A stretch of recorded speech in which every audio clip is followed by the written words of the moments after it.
السلام عليكم.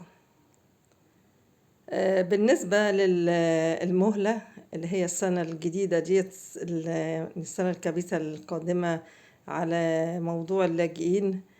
يعني 20 مليون لاجئ تقريبا يعني. لما نمدلهم المهلة السنة دي بقى هيحصل فيها ايه يا ترى؟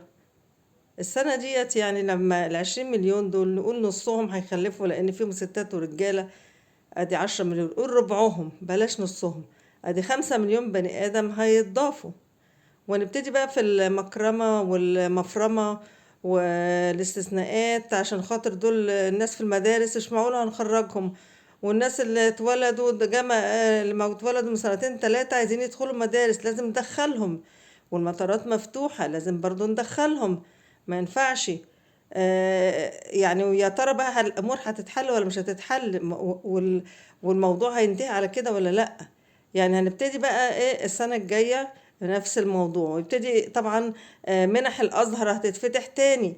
فنفضل في نفس الدايرة ديت، ونفس الموضوع هو. وطبعا المصريين هيكونوا يعني في حتة تانية خالص.